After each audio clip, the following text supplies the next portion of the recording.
podcast.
Tu as réveillé Philippe?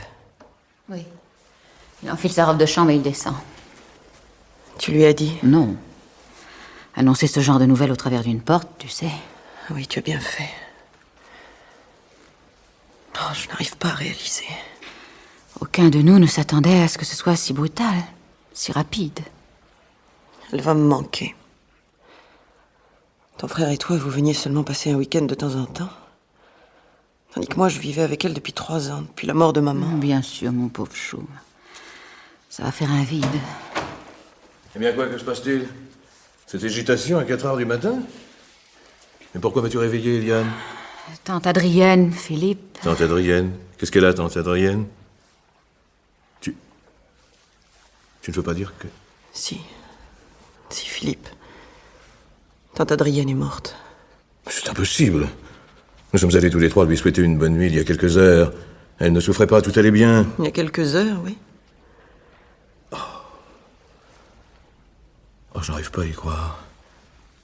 Enfin, que s'est-il passé? Une attaque, probablement. C'est mademoiselle Moncel qui s'en est aperçue. Mademoiselle Moncel? Qui est-ce? Voyons, Philippe. Tu ne l'as encore jamais vue? C'est l'infirmière qui soigne tante Adrienne depuis 6 mois. Elle est sortie hier, comme tous les samedis. Elle rentre toujours dans la nuit de façon à se trouver près de tante Adrienne le dimanche matin. C'est en arrivant, il y a un moment, que... Elle est tout de suite venue me prévenir. J'ai réveillé Eliane, et voilà. Pauvre tante Adrienne. Mourir comme ça, toute seule, sans personne à côté d'elle. Et dire que nous étions là tous les trois, chacun dans notre chambre. Tu crois qu'elle a souffert? Non, non. Elle ne s'est certainement rendue compte de rien. Sinon, elle aurait appelé. Il y a une sonnette sur la table de chevet. Le samedi soir, quand mademoiselle Moncel n'est pas là, je laisse toujours la porte de ma chambre ouverte pour l'entendre, au cas où elle aurait besoin de quelque chose. Je vais monter dans sa chambre. Il vaudrait mieux que tu attendes un moment. L'infirmière est auprès d'elle. Et elle lui fait sa toilette. Elle nous préviendra aussitôt que ce sera fini. Je me demande si elle n'avait pas une sorte de pressentiment. Si elle ne s'y attendait pas. Qu'est-ce qui te fait dire ça? Je sais pas. Cette insistance pour que nous venions passer le week-end, ce désir de nous sentir près d'elle tous les trois. N'oublie pas que nous étions ses seuls neveux et nièces. Elle n'avait plus d'autre famille. Elle voulait que nous soyons tous ici pour fêter ses 60 ans. C'est pour ça qu'elle nous a demandé de venir. Oh, elle devait se sentir tellement seule dans cette grande maison. Je sais bien que tu étais là, Elisabeth, que tu lui tenais compagnie, mais enfin... Oui, tu as raison, elle s'ennuyait. Depuis que le docteur Armaud lui avait interdit de se lever l'année dernière, elle ne voulait plus recevoir personne. Une coquetterie de malade qui ne veut pas que ses amis la voient coucher, presque impotente. Je m'efforçais de la distraire. C'était pas toujours facile. Je me demande si elle a été bien soignée. Au fond, nous aurions dû faire venir un spécialiste de Paris. Ça n'aurait servi à rien. Elle souffrait d'une maladie de cœur. Elle avait besoin de calme et de repos. Il n'y avait pratiquement aucun soin à lui donner. Quand le docteur Armaud a proposé au printemps dernier qu'une infirmière s'installe en permanence dans la maison, c'était surtout pour que tante Adrienne ne soit pas seule quand je n'étais pas là. Il a quand même mieux valu qu'elle ne s'absente pas cette nuit, l'infirmière. Oh, tu ne peux pas lui reprocher la mort de tante Adrienne. Cette fille sortait tous les samedis, c'était bien normal. Rien ne laissait prévoir. Mais tante Adrienne a dû mourir sans se réveiller. Personne n'aurait pu faire quoi que ce soit. Oui, vous avez sans doute raison. Il faudra voir si notre tante a prévu quelque chose pour elle dans son testament. Sinon, nous lui donnerons une gratification. Oh, Philippe, il sera temps de penser à ces choses-là plus tard. Pour le moment... Oh mon Dieu, mais qu'est-ce que je vais devenir? J'ai plus personne au monde maintenant. Plus personne. Allons, mon chou, là, calme-toi. Nous sommes là, Philippe et moi. Vous ne vous rendez pas compte. Tante Adrienne avait été si bonne pour moi. Quand maman est morte il y a 3 ans, elle m'a fait venir, je me suis installée ici. Je n'avais plus qu'elle. Ma pauvre Elisabeth. Mais pour nous aussi, c'est dur, tu sais.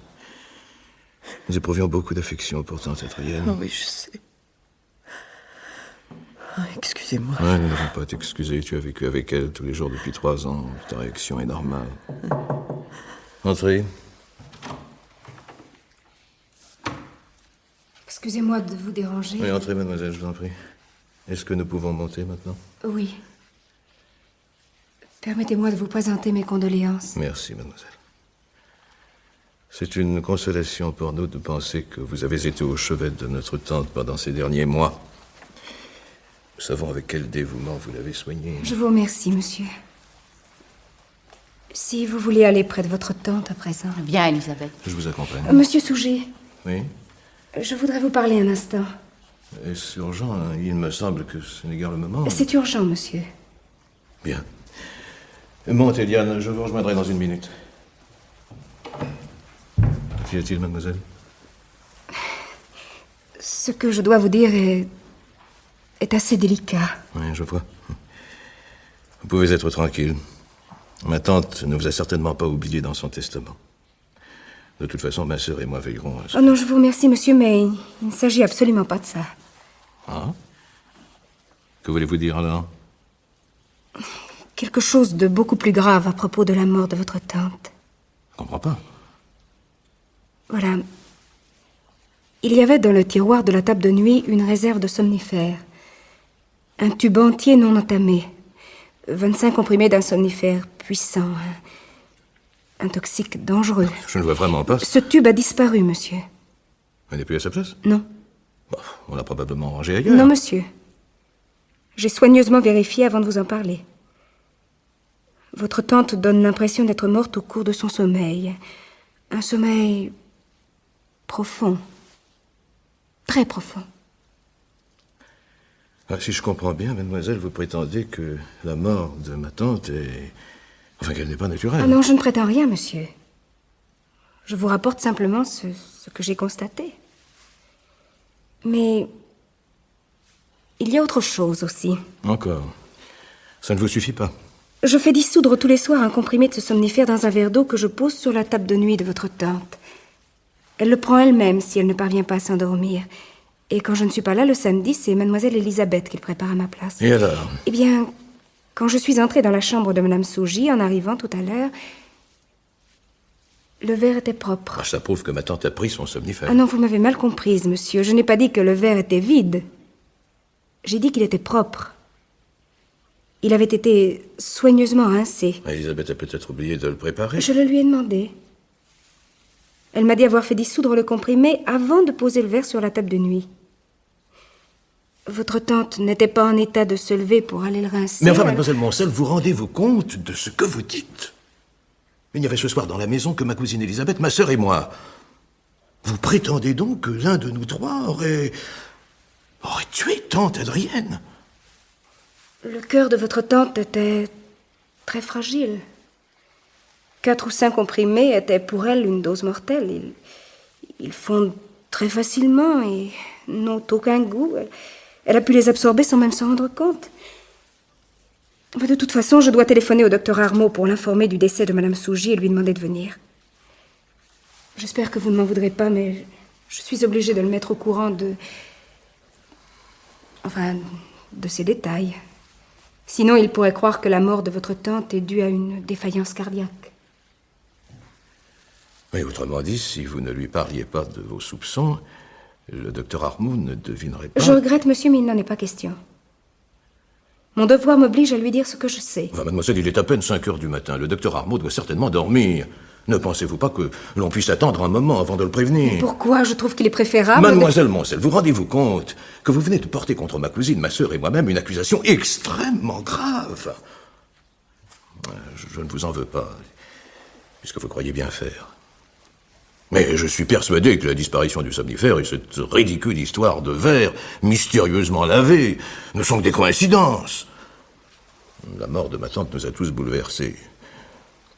Aussitôt que nous aurons les uns et les autres retrouvé notre calme, ces faits qui vous paraissent étranges trouveront certainement leur explication.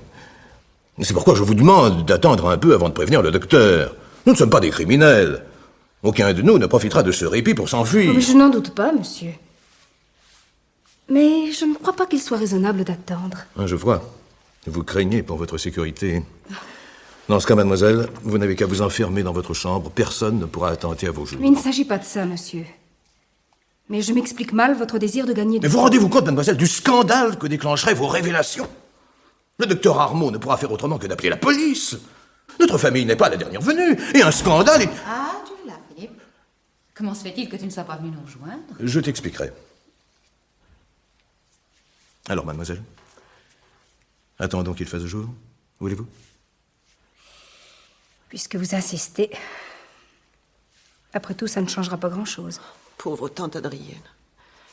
Elle a l'air si calme et si détendue. Je vais remonter dans sa chambre. Je suppose que vous préférerez rester entre vous.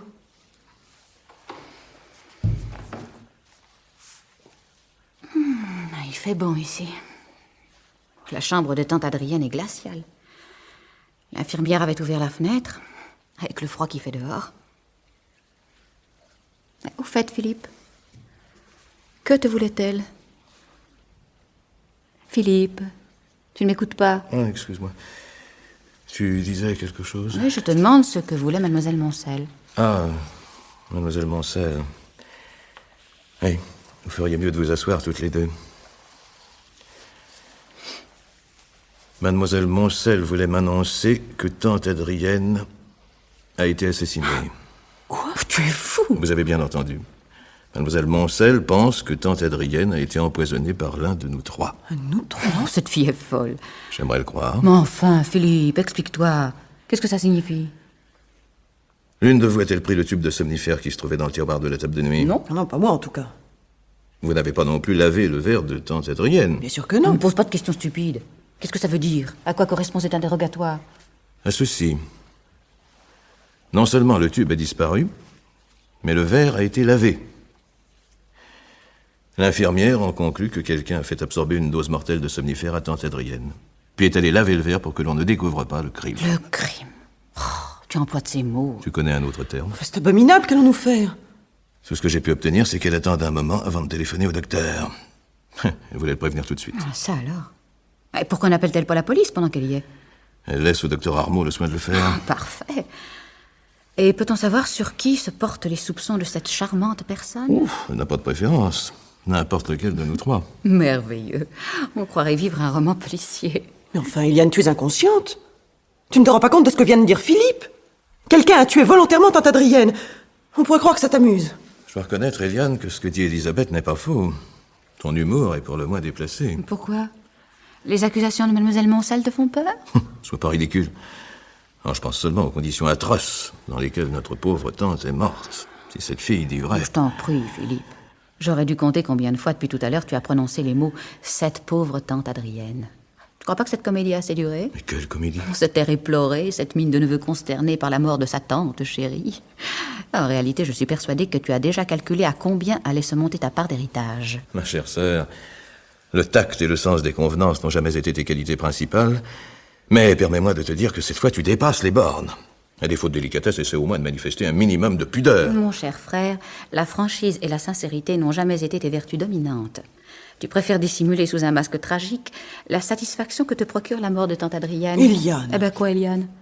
Tu sais parfaitement bien, ma pauvre Elisabeth, que ni Philippe ni moi n'avons jamais éprouvé une affection particulière pour cette vieille femme à carrière très despotique. Elle se croyait tout permis parce qu'elle était très riche. Mais elle était d'une méchanceté sans nom. Elle se plaisait à humilier tous ceux qui l'approchaient. Tes remarques sont de plus mauvais goût, Eliane. Tu es particulièrement mal placé pour porter ce genre de jugement sur tante Adrienne. Je sais ce que tu vas dire, Philippe. D'accord. À la mort de nos parents, si tante Adrienne ne m'avait pas aidée financièrement, je ne sais pas comment j'aurais pu me débrouiller. Je lui en ai toujours été reconnaissante. Ça ne m'obligeait pas à l'aimer. Chaque fois qu'elle me faisait venir ici pour me donner mon chèque, elle me gratifiait d'un cours de morale. D'ailleurs, Philippe, ça te va bien de faire le vertueux. Tu as bien profité de sa fortune, toi aussi. Moi? Mais tu es folle. Mes affaires marchent fort bien. Et grâce à qui? Qui t'a avancé les capitaux de départ? Tu te souviens? C'est pas tante Adrienne, non? Tu as tout à fait raison, Eliane. C'est pour cela que sa mort me touche si profondément. Ah, bon, c'est la bailleuse de fond que tu pleures. Comme ça, je comprends. Taisez-vous! Vous êtes ignobles, tous les deux. Il n'y a pas une heure que tante Adrienne est morte et vous vous disputez déjà pour des questions d'argent. Vous ne pensez qu'à l'héritage. Vous me dégoûtez! Qu'est-ce qui lui prend? Nous l'avons choquée, on dirait. Que veux-tu? Elle est jeune et sentimentale. Oui. Il y a autre chose, à mon avis. Elle a peur de l'avenir. Pourquoi? Tante Adrienne était riche. Nous sommes ses héritiers tous les trois. Toi et moi, certainement. Mais Elisabeth, ça m'étonnerait. Mais elle aura une petite rente, oui. Mais probablement rien de plus. Tu crois? Elle était quand même sa nièce. Pour l'état civil. Mais je doute que tante Adrienne nous ait traités de la même façon, toi et moi, qui avons toujours mené une vie familiale normale. Et Elisabeth, qui... Enfin, tu me comprends. C'est quand même pas sa faute si sa mère a décidé de se séparer de sa famille. Se séparer de sa famille, comme tu y vas? Souviens-toi, papa nous parlait souvent du scandale qui avait éclaté lorsque sa sœur Mathilde s'était enfuie avec le jardinier de leurs parents. Pas le jardinier, Philippe, le métayer. Quelle différence? C'était un drôle de coco, en tout cas. C'est même pas donné la peine de l'épouser. Quand Elisabeth est née, son père avait disparu. Pauvre Elisabeth. Combien de fois notre chère tante a-t-elle dû lui reprocher la faute de sa mère? Tu es injuste, Eliane. Tante Adrienne a été très bien avec cette petite. Mais quand sa mère est morte, il y a 3 ans, elle l'a fait venir ici comme demoiselle de compagnie. Moi, je trouve ça très beau. Mais elle ne lui devait rien, après tout. Demoiselle de compagnie, si l'on veut. Tu as entendu comment elle la traitait? Sur quel ton elle lui parlait? Elisabeth, mes lunettes. Elisabeth va me préparer ma tisane. Elisabeth, mon livre. Jamais un mot aimable, jamais une gentillesse. Je trouve qu'elle a eu beaucoup de constance de rester ici. Bien obligée. Que serait-elle devenue si tante Adrienne ne l'avait recueillie?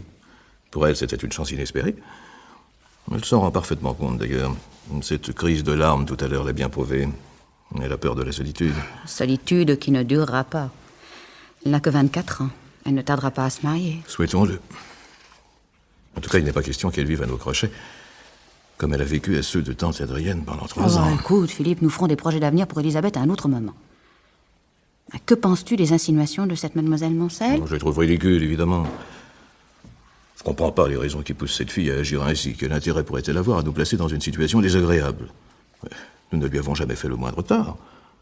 Autrement dit, tu penses que la mort de tante Adrienne est naturelle? Oui. Je ne peux arriver à croire autre chose. Décidément, tu seras toujours le même. Ce que tu peux m'exaspérer. Si nous laissons faire cette fille, dans 2 heures, la police sera ici. Enquête, interrogatoire, scandale. Le programme te convient? Ne dis pas de bêtises. Bon. Alors, je te pose la question. Que pouvons-nous faire pour l'empêcher de parler? Je ne sais pas. Mais suppose qu'elle ait raison. Suppose que tante Adrienne ait effectivement été assassinée. C'est une question qui ne regarde que nous. Et que nous réglerons entre nous 3 plus tard. Combien gagne-t-elle? Qui? L'infirmière, évidemment. Comment veux-tu que je le sache? Pas grand-chose, je présume. Je n'ai jamais entendu dire que l'on s'enrichisse en faisant ce métier. À combien se monte la fortune de tante Adrienne? Je pourrais pas donner un chiffre, mais en tout cas, elle est considérable. Tu vois à quoi je pense? Tu crois que si nous remettions une certaine somme à mademoiselle Moncel, ça pourrait l'inciter à se taire? Je l'espère, en tout cas. Oh, tu n'as pas l'air convaincu. J'ai peur qu'elle n'appartienne à cette catégorie de gens pour lesquels l'argent n'est pas ce qui compte le plus. Ne sois pas ridicule. L'argent a de l'importance pour tout le monde. C'est une question de chiffres. Oui. Ah, en tout cas, nous pouvons essayer. Il faudrait savoir ce que tante Adrienne a prévu de lui laisser. Le cas échéant, nous pourrions arrondir la somme. Mais il y a une façon simple de nous en assurer. Ouvrons le testament. Nous en avons le droit. Oh, naturellement. Il n'y a pas de formalité à accomplir. À lesquels nous sommes ses héritiers, non? Alors? Ah, sais-tu où il se trouve? Oui. Dans le bureau à côté, il est rangé dans un des tiroirs du secrétaire. Elle me l'avait montré. On va le chercher alors.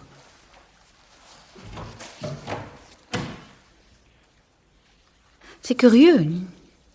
Comment se fait-il qu'elle l'ait gardé ici au lieu de le confier à un notaire? Tante Adrienne n'aimait pas les hommes de loi.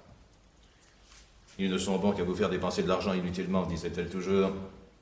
Cette famille, papa raisonnait de la même façon. Ah, c'est vrai. Il avait instinctivement une méfiance de paysan à l'égard de tous les hommes de loi. Il n'y a jamais eu de paysan dans la famille, voyons, Eliane.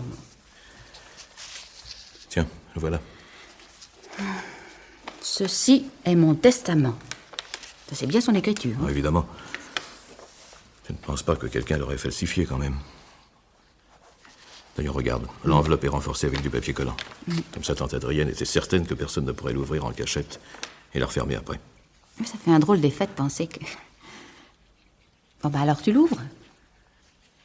Oui.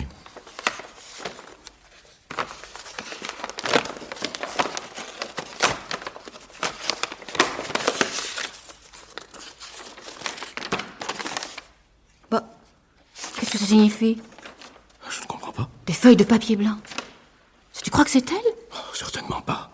Mais pourquoi aurait-elle fait cela? Non, Eliane.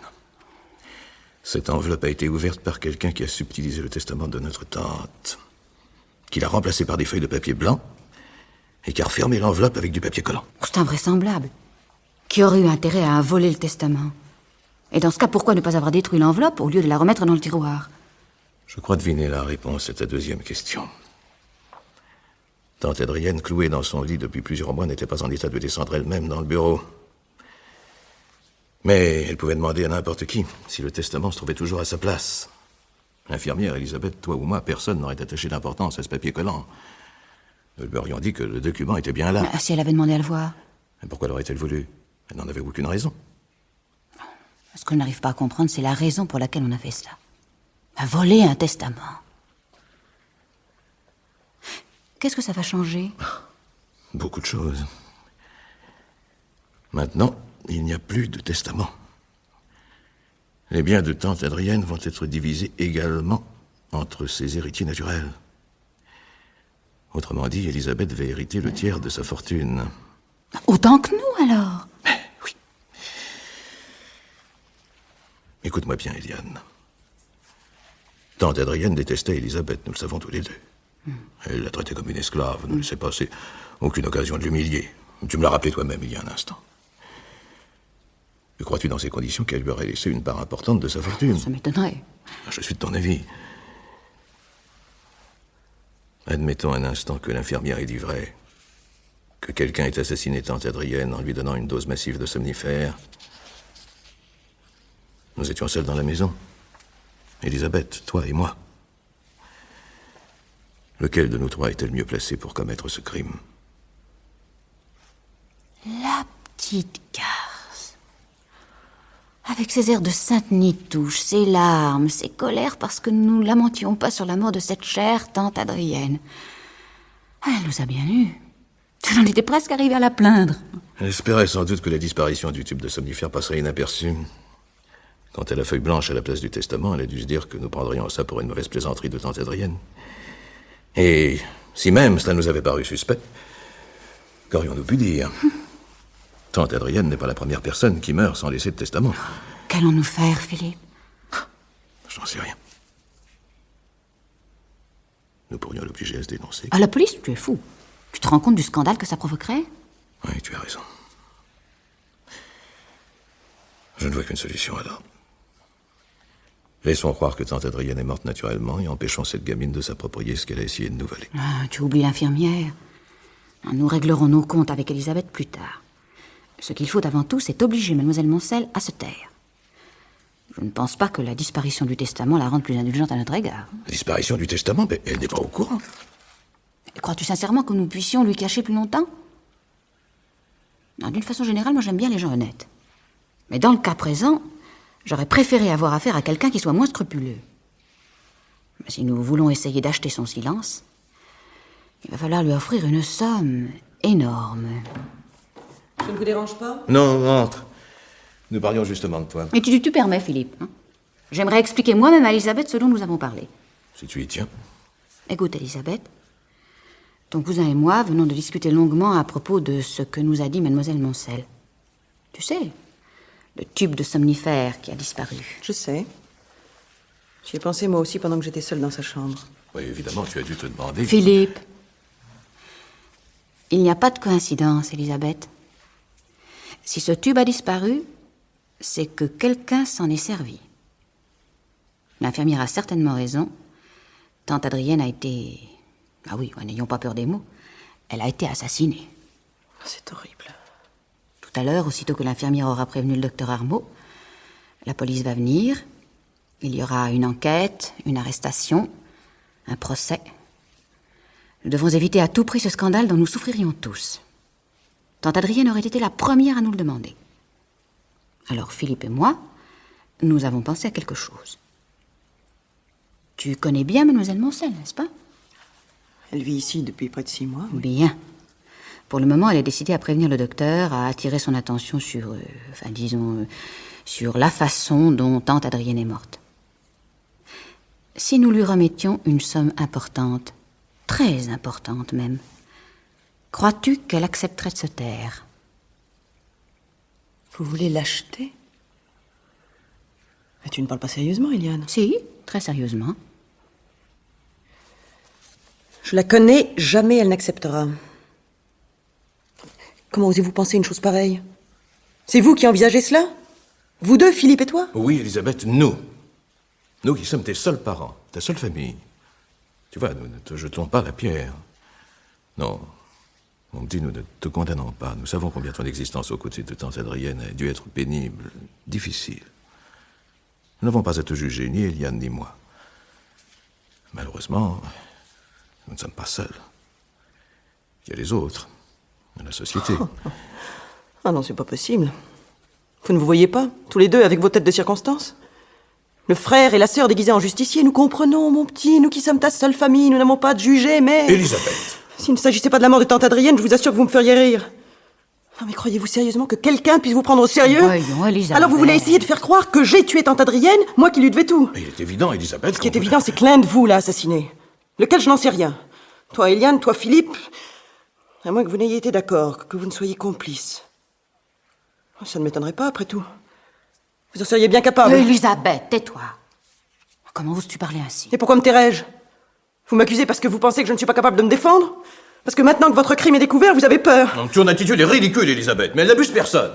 C'est toi qui as préparé le somnifère. Et alors? Qu'est-ce que ça prouve? Je le préparais tous les samedis, tu le sais bien, Eliane. Tu m'as aidé plusieurs fois au mois d'août lorsque tu es venue passer quelques jours ici pendant les vacances de mademoiselle Moncel. C'est exact, mais ce soir, tu étais seule. Naturellement, j'étais seule. Mais je ne suis pas la dernière à être allée dans la chambre de tante Adrienne. Je suis montée chez elle tout de suite après le dîner. Vous deux, vous y êtes allés plus tard. Oui, en effet, je t'ai suivi. Eliane n'est montée la voir qu'après moi. Il n'y avait pas besoin d'y aller après les autres pour jeter une demi-douzaine de comprimés dans le verre. Bravo, Elisabeth, tu te défends bien. Vous pensez ce que vous voulez. Vous m'accusez d'un crime abominable, mais moi je sais que je ne l'ai pas commis. Ma conscience est pure et je me moque du reste. Tu te moques du reste? Laisse-moi rire. Tu ne te moques pas de l'héritage. Ah, nous y voilà, l'héritage. Décidément, elle vous connaissait bien, tante Adrienne. Qu'est-ce que tu veux dire? Savez-vous ce qu'elle disait de vous, quand nous étions seuls toutes les deux? Ils ne s'intéressent qu'à mon argent. Ils viennent de temps en temps pour voir où j'en suis, pour savoir si ma maladie avance, si je vais bientôt m'en aller. S'ils n'avaient pas l'espoir de me voir bientôt morte et de se partager ma fortune, ils ne se donneraient même pas la peine de venir ici. Elle t'a dit cela? Oui, plusieurs fois. Et sais-tu ce qu'elle ajoutait, Philippe? Elle disait, lorsqu'ils verront mon testament, ils seront bien attrapés. Elle a parlé de son testament? Oui. Puisqu'elle t'honorait de ses confidences, elle t'a peut-être révélé ce qu'il contenait, ce fameux testament. Oui, elle me l'a dit. Vous voulez que je vous l'apprenne? Soit. Vous allez être déçus, je vous préviens. Tante Adrienne ne vous a pas laissé un centime. Ni à l'un, ni à l'autre. Rien. Vous m'entendez? Rien. Ce que tu dis est ridicule. D'ailleurs, tu n'as aucun moyen de le prouver. Oh si, cela va être facile. Vous n'avez qu'à ouvrir son testament. Il est à côté dans le tiroir du secrétaire. Prenez-le, ouvrez-le, lisez-le. Vous verrez. Non, Pourquoi non? parce que le testament de tante Adrienne n'est pas dans le tiroir du secrétaire. Nous l'avons cherché tout à l'heure, Philippe et moi. Qu'est-ce que tu racontes? Il y était il y a 2 jours, je l'ai vu. Le testament? Ou l'enveloppe du testament? Ça revient au même, non? Ah, c'est très différent. Nous avons trouvé une enveloppe sur laquelle tante Adrienne avait écrit « Ceci est mon testament ». Aucun doute possible sur l'écriture de l'enveloppe. Malheureusement, l'enveloppe est vide. Vide? Ne joue pas la surprise, Elisabeth. C'est très habile de ta part, mais nous ne sommes pas aussi naïfs que tu le crois. C'est facile maintenant de prétendre que tante Adrienne nous avait déshérités. Au profit de qui? De toi, peut-être? Toi, une enfant naturelle? Non, sa fortune, si vous saviez comme je m'en moque de sa fortune. Tu es très convaincante, Elisabeth. J'avais sous-estimé tes talents de comédienne en admettant que tu joues la comédie, naturellement. Parce que si tu es sincère... Sincère? Mais voyons, Eliane, comment pourrais-tu croire à sa sincérité? Nous savons bien que... Pardon, Philippe, nous ne savons rien. Nous avons cru deviner certaines choses, nous en avons supposé d'autres. Et comment savais-tu tout à l'heure où se trouvait le testament de tante Adrienne? Bon, c'est le secret de Polichinelle, voyons. Il suffisait d'ouvrir le secrétaire pour le voir. Il t'est donc arrivé d'ouvrir le secrétaire? Mais à plusieurs reprises. La dernière fois que je suis venu voir tante Adrienne, elle m'avait demandé d'y prendre certaines photos de famille qu'elle désirait me montrer. Mais je ne comprends pas la raison pour laquelle tu me poses cette question, Eliane. Tu ne comprends pas. Ah, pourquoi alors t'agites-tu soudain ainsi? Tu es rouge de colère, tu fais de grands gestes? Parce que je suis fatigué, tendu, énervé. Y a de quoi, non? Je t'en prie, Eliane, ne prends pas ces attitudes de juge d'instruction. C'est ridicule, mais d'un goût douteux. Et toi, mon cher frère, perds ce ton pompeux et grandiloquent. Je sais que c'est dans ta nature, mais fais un effort. Après tout, tu as passé un long moment dans la chambre de tante Adrienne ce soir. La discussion n'a pas dû être de tout repos. Nous avons entendu des éclats de voix jusqu'ici. C'est vrai, je les ai entendus aussi. Nous avons parlé affaires. Nous n'étions pas d'accord. Tante Adrienne m'a demandé mon opinion sur certains placements qu'elle avait Oh, faits. tu es sûr qu'il s'agissait de ses placements à elle. Ce n'est pas des tiens que vous vous êtes entretenus. Les miens. Qu'est-ce que ça signifie? J'ai entendu parler de tes affaires, Philippe. Tu as perdu pas mal de clients ces temps derniers, n'est-ce pas? Certains d'entre eux, qui sont mes amis, ont préféré s'adresser à tes concurrents plutôt que de continuer à te confier leurs fonds. Je ne vois pas du tout lesquels de tes amis ont pu te faire de telles confidences. On m'a prévenu que tu étais dans une situation délicate. Il paraît que si tu ne trouves pas très rapidement de l'argent frais, tu pourrais avoir de sérieux ennuis. C'est absurde. La bourse est mauvaise en ce moment, c'est un fait, mais de là... La penser- bourse? Ah, c'est pas ce qu'on m'a dit. On prétend que tu as réalisé avec l'argent de tes clients certaines opérations qui ont mal tourné. Eliane, D'après ces mêmes amis, si tu ne trouves pas rapidement des fonds, tu risques une plainte pour escroquerie. Ce ne serait qu'une question de jour. je t'interdis, Eliane. Tu m'entends bien? Je t'interdis de colporter de pareils ragots. Il n'y a pas un mot de vrai dans tout cela. Tu en es sûr? Je me demande si ça n'est pas de cela que tu parlais à tante Adrienne, sans lui dire toute la vérité, naturellement. Tu t'es probablement contenté de faire allusion à un pressant besoin d'argent. Ces insinuations sont de plus mauvais goût. Tante Adrienne était au courant de tes difficultés, Philippe. Elle a reçu une lettre à ce sujet il y a quelques jours. Elle m'a dit que tu allais certainement venir pour essayer de lui emprunter de l'argent. Elle a dû se faire un malin plaisir de te refuser le chèque que tu implorais. Alors tu n'avais plus qu'une solution. Tu as laissé tomber quelques comprimés dans son verre pendant qu'elle ne regardait pas. Oh non. Non, c'est pas possible. Philippe n'a pas tué tante Adrienne. Je suis heureux de te l'entendre dire, Ma Elisabeth. pauvre petite. Je sais mieux que toi ce dont il est capable, sous ses dehors aimables et courtois. Je ne te ferai même pas le plaisir de répondre. Mais bien sûr, tu ne saurais pas quoi dire. Ah, je comprends maintenant pourquoi tu es resté le dernier dans le salon ce soir. Pourquoi tu tenais tellement à monter te coucher après nous. Tu voulais passer par la chambre de tante Adrienne, t'assurer que ton coup avait réussi, en profiter pour rincer le verre, et tu pensais que mademoiselle Moncel ne remarquerait rien. Mais il valait mieux t'entourer du maximum de précautions. Mais tout ceci est absurde. Tu vas aussi m'accuser d'avoir volé le testament, je suppose? Certainement. Tu l'as décacheté avant de monter, alors que tante Adrienne était déjà morte. Tu voulais t'assurer qu'elle t'avait légué une somme assez importante pour te permettre de rembourser tes dettes. Tu as dû frémir, Philippe, quand tu l'as lu. Rien. Elle ne t'avait rien laissé. Il fallait trouver une solution, et vite. Tu n'es pas complètement idiot. Je te remercie pour le compliment. Tu as tout de suite compris l'intérêt qu'il y aurait à faire disparaître le testament. Tu étais son neveu au même titre qu'Élisabeth ou moi. Tu étais donc assuré de toucher le tiers de sa fortune. Puis tu allais te coucher, le cœur léger et l'âme sereine, en attendant que quelqu'un entre dans sa chambre et donne l'alarme. Tu ferais un excellent procureur, Eliane. Malheureusement, ton réquisitoire pêche à la base. Tout ce que tu viens de nous raconter n'est que le fruit de ton imagination. Tu mens. Prouve-le. Je pense que ça ne sera pas difficile. Depuis un moment, je me demandais pourquoi tu m'accusais avec tant d'acharnement après avoir accusé Elisabeth. J'ai enfin compris. La mort de tante Adrienne et ta fortune soudaine vont faire plaisir à Lucien Roulet, n'est-ce pas? Ah, laisse Lucien en dehors de ça. Il n'a rien à voir avec nos histoires de famille. Mais pourquoi te mets-tu en colère, ma chère sœur? J'ai touché un point sensible, n'est-ce pas? Ah, je me mets en colère parce que je n'admets pas qu'un imbécile prétentieux se mêle de ce qui ne le regarde pas. Qui est-ce, Lucien Roulet? Lucien Roulet, ma chère Elisabeth, est un jeune ingénieur sans avenir dont ta cousine Eliane s'est amourachée bêtement il y a quelques années. Philippe, tais-toi! C'est une question qui ne regarde que moi. Je ne veux pas que tu l'étales en public. Mais qui parle de public? Elisabeth est ta cousine germaine, non?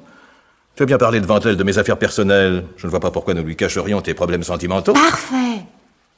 Puisque tu y tiens, Elisabeth sera mise au courant, mais ce sera par moi. Je connais ce garçon depuis 4 ans. Très vite, nous avons décidé de nous marier. Mais je me suis heurtée à l'opposition formelle de tante Adrienne. Elle ne voulait pas que tu l'épouses? Non. Tante Adrienne avait une notion assez rigide de l'honneur familial, comme tu le sais.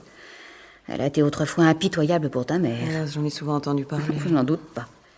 Eh bien, pour les mêmes raisons, notre chère tante considérait qu'une demoiselle Sougy, moi en l'occurrence, ne pouvait épouser un petit ingénieur sans grand avenir et surtout sans fortune. D'après elle, ce serait une mésalliance. Enfin, Eliane, je ne comprends pas. Tu as 30 ans. Tu n'avais pas besoin de l'autorisation de tante Adrienne pour te marier. Tu connais bien mal ta cousine, Elisabeth. Eliane tient à son Lucien, c'est une affaire entendue, mais elle tient encore plus à son confort. Sais-tu de quoi vit Eliane? Tante Adrienne. Par orgueil familial, sans doute plus que par amour pour moi, tante Adrienne me versait une pension qui me permettait de vivre convenablement. Elle m'avait prévenu. Si j'épousais Lucien Roulet contre son gré, elle me couperait les vivres. Voilà pourquoi les fiançailles d'Eliane et de son ingénieur duraient depuis 4 ans. Voilà pourquoi elles risquaient de durer longtemps encore. Tu es content, Philippe? Tu as enfin trouvé une occasion de donner libre cours à ta méchanceté. Malheureusement, cela ne mène pas loin. Cette situation qui durait depuis 4 ans pouvait se prolonger encore. Lucien le savait, il l'admettait. Tante Adrienne n'était plus jeune, sa santé baissait. Nous savions tous qu'elle était condamnée. Ce n'était qu'une question de mois, 1 an, 2, tout au plus. Pourquoi alors l'aurais-je tuée? Je n'étais pas menacée de faillite, moi. Tu as 30 ans, Eliane. Tu n'as jamais été ce qu'il est convenu d'appeler une jolie fille. Les hommes n'apprécient pas tellement des fiançailles qui s'éternisent. Et Lucien même. Allons donc. Lucien aime ta fortune. Ou du moins celle que tu attendais. Mais tante Adrienne ne se décidait pas à mourir. Et ton Roméo commençait à se lasser. Tu as senti qu'il se détachait de toi, qu'il en avait assez d'attendre des millions qui ne venaient pas. Tu es ignoble. Ce soir, quand je suis redescendu de chez tante Adrienne, tu es allé lui dire bonsoir. C'est à ce moment que tu as fait dissoudre les comprimés. Tu mens, Philippe, tu inventes n'importe quoi. Tu es allé rincer le verre un moment plus tard en montant de coucher. Quant au testament, tu étais seul dans la maison hier après-midi. Elisabeth et moi sommes allés nous promener un moment dans le parc. Je savais pas où il était rangé. C'est facile à dire. Tu as passé plusieurs semaines ici l'été dernier. Le testament se trouvait déjà dans le tiroir. Tu as pu le voir par hasard. Oh, taisez-vous! Je ne sais pas lequel de vous deux a tué tante Adrienne, ça m'est égal. Je vous écoute depuis un moment, vous accusez mutuellement. Tant de méchanceté, tant de haine entre frères et sœurs.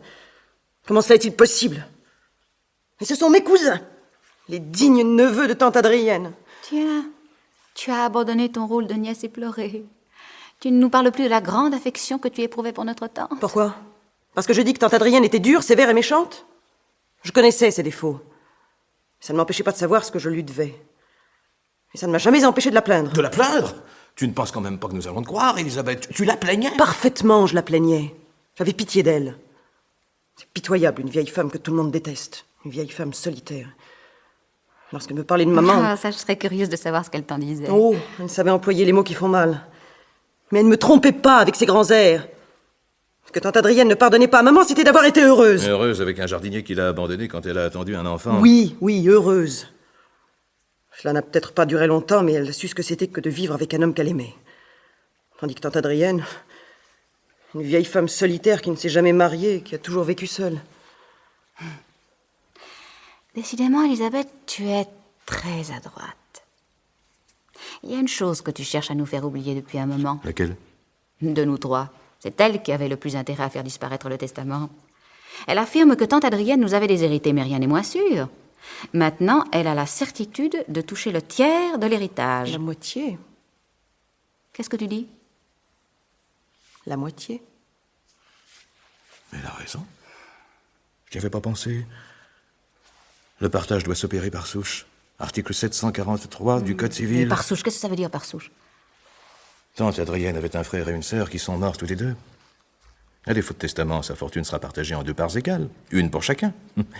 Elisabeth va toucher une moitié de l'héritage, tandis que nous partagerons l'autre moitié. Tu étais au courant de tout ça, Elisabeth? Je ne te savais pas tellement au fait de ces questions légales. Vous croyez être les seuls à vous être demandé ce qui se passerait quand tante Adrienne mourrait? J'espère que je ne vous dérange pas. Oh, pas du tout. Nous avions une petite discussion familiale. Votre arrivée va nous obliger à y mettre un terme, enfin, provisoirement tout au moins. Le docteur Armand a l'habitude de quitter son domicile de très bonne heure. Il est temps de lui téléphoner. Très bien. Mademoiselle Moncel, Monsieur? vous avez soigné notre tante avec un dévouement dont elle nous avait entretenu à plusieurs reprises. Si elle en avait eu le loisir, elle n'eût pas manqué de vous prouver sa reconnaissance. Malheureusement, son testament a disparu. Pardon? Vous avez bien entendu, son testament a disparu. L'enveloppe que nous avons trouvée dans le tiroir du secrétaire était vide. Cela n'a d'ailleurs pas d'importance en ce qui vous concerne, puisque nous avons l'intention de nous substituer à notre tante et de vous remettre une gratification importante. Je vous propose 1 million, en anciens francs, naturellement. Je vous remercie, monsieur, mais... Laissez-moi terminer, voulez-vous?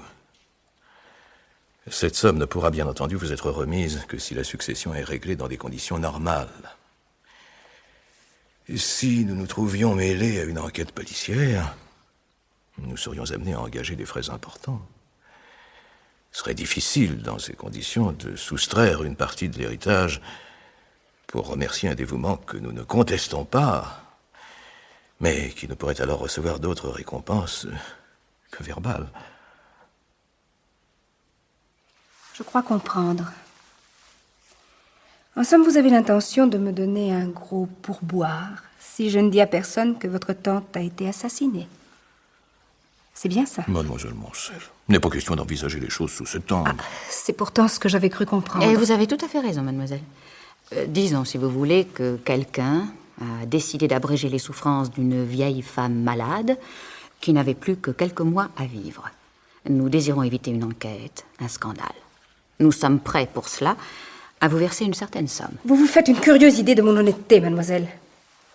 Il y a des choses que ma conscience professionnelle m'interdit d'accepter. Je m'attendais à ce que vous réagissiez ainsi, mademoiselle Moncel.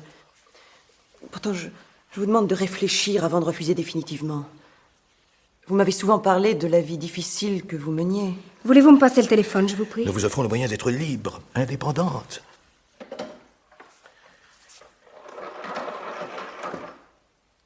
Je voudrais le 368, s'il vous plaît. Oui, j'attends. Mais vous pourriez vous marier, avoir des enfants.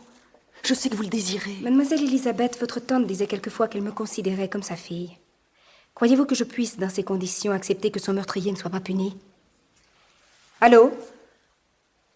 Non, je ne quitte pas. Réfléchissez à ce que vous allez dire, mademoiselle Moncel. Vos scrupules sont absurdes. Tais-toi donc, Philippe, une fois de plus, tu ne comprends rien. Ce sont pas ces scrupules qui l'arrêtent, c'est la somme. Ton pauvre petit million ne suffit pas. Bonjour, madame. Mademoiselle Moncel à l'appareil. Écoutez, je suis désolée de vous déranger d'aussi bonne heure. Pourrais-je parler au docteur? Merci. Tante Adrienne vous considérait comme sa fille, dites-vous? Alors, nous sommes 4 héritiers. Vous voulez le quart de l'héritage? Le quart, tu es folle. Je ne veux rien, mademoiselle. C'est vous qui m'avez proposé quelque chose. Allô? Bonjour, docteur. J'ai une mauvaise nouvelle à vous annoncer. Le quart, entendu. Nous sommes d'accord pour le quart. Oui. Oui, elle est morte cette nuit. Juste avant que je rentre de Paris. La moitié. Vous aurez la moitié si vous ne dites rien. Oui, docteur. La crise que vous redoutiez, je suppose. Non. Non, aucun signe anormal. Vous venez tout de suite. C'est entendu, nous vous attendons. Bien joué. C'était une belle partie de poker. Vous êtes doué. Si vous avez des regrets, il est encore temps de changer d'avis. Le docteur ne sera ici que dans 5 minutes. Ah non, vous n'allez pas recommencer. Qu'est-ce qui me prouve que vous tiendrez parole? Que vous ne changerez pas d'avis quand le danger sera passé? Je n'ai pas l'habitude de renier mes promesses. Mais si vous le désirez, je peux vous établir un chèque. Antidaté, bien entendu. C'est une garantie. Bien.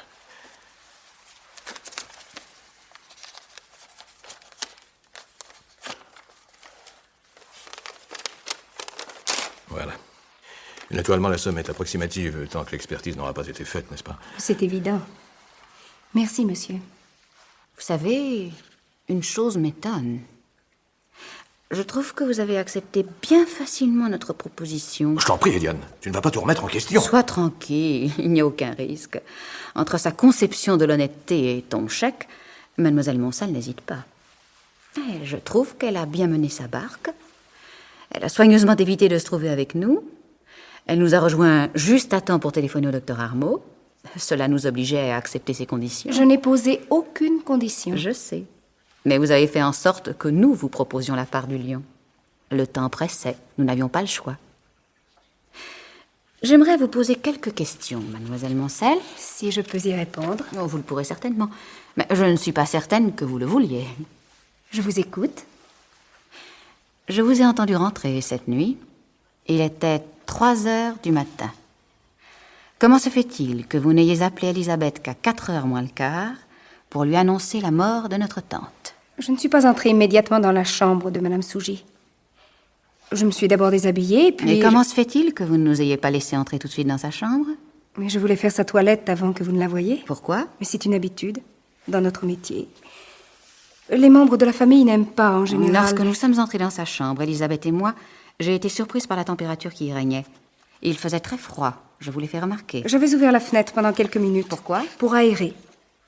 L'odeur de pharmacie, de médicaments aurait pu vous être pénible après que votre tante soit morte. Je suis surprise qu'une infirmière aussi consciencieuse que vous ait commis une telle faute professionnelle. Eliane, que veux-tu dire? Il fait plusieurs degrés au-dessous de 0 cette nuit. Le corps de tante Adrienne a dû se refroidir beaucoup plus vite que si la fenêtre n'avait pas été ouverte. Et comme il s'est passé près d'1 heure et demie entre l'arrivée de Mademoiselle Moncel et le moment où nous avons enfin pu pénétrer dans la chambre... Tu veux dire... Oh non, Eliane, ce n'est pas possible. Personne n'est en mesure de dire si tante Adrienne est morte pendant que nous étions seuls dans la maison ou si elle est morte quelques minutes après le retour de son infirmière si dévouée. Votre théorie est très astucieuse, mademoiselle. Malheureusement, vous oubliez un détail. Le testament.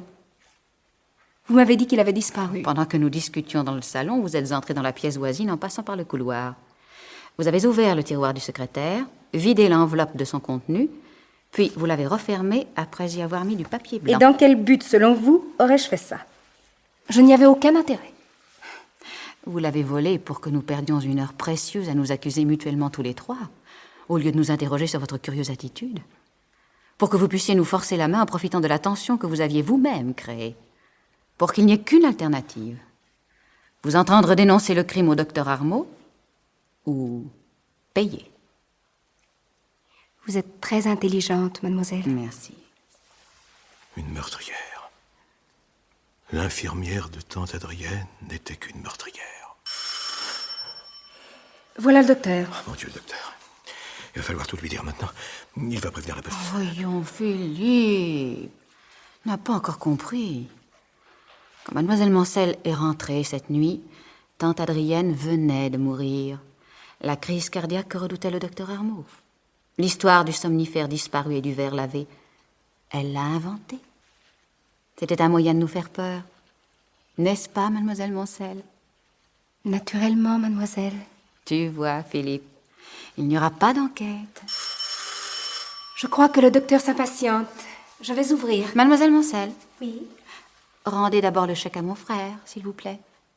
Plus tard, mademoiselle, si vous permettez.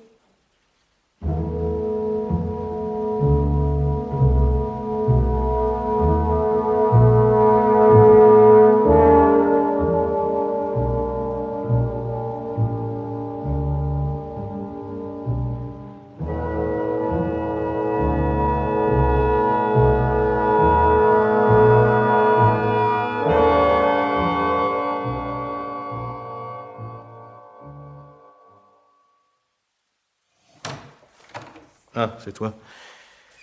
Il y a 3 nouveaux télégrammes. Vernier, Leray et Laubat. Ils demandent quand auront lieu les obsèques. C'est extraordinaire, il s'appelle midi et déjà... Mademoiselle Moncel vient de téléphoner. Ah, tiens, je la croyais revenue.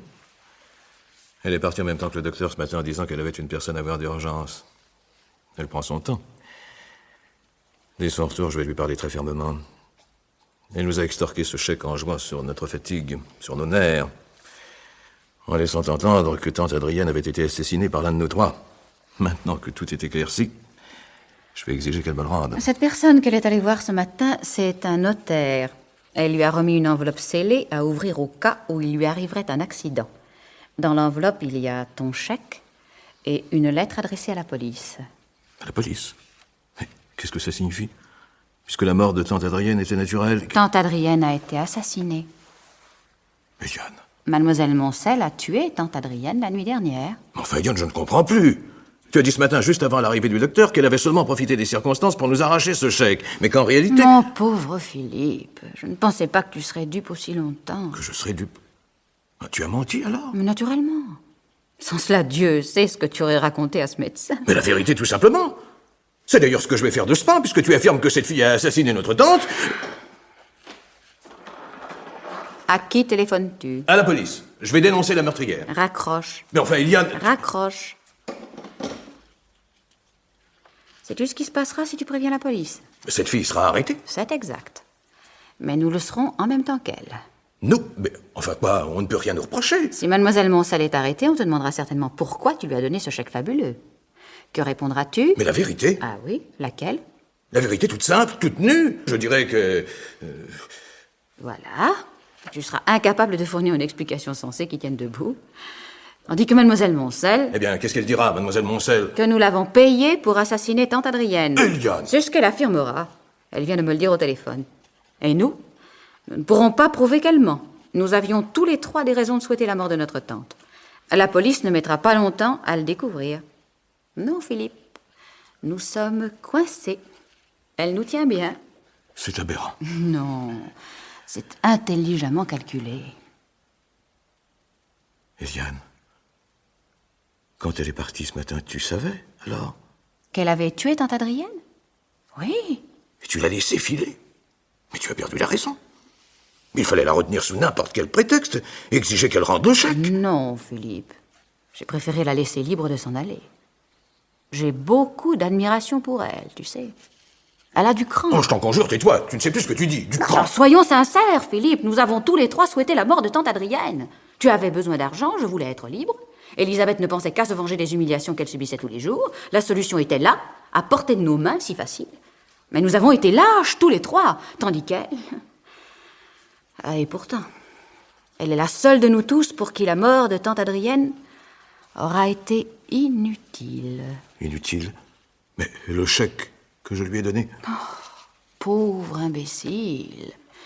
Tu ne comprendras donc jamais rien. Que va-t-elle en faire de ton chèque? Si elle voulait l'encaisser, elle devrait expliquer d'où lui vient cette fortune soudaine, les raisons de ta générosité. Est-ce là? Elle ne peut pas le faire. Elle ne pourra jamais profiter des millions de tante Adrienne. Tu m'entends? Jamais. La mort de notre tante nous aura coûté cher, mais elle n'aura rien rapporté à sa meurtrière. Tu es diabolique, Eliane. Diabolique? Mais non. Réaliste.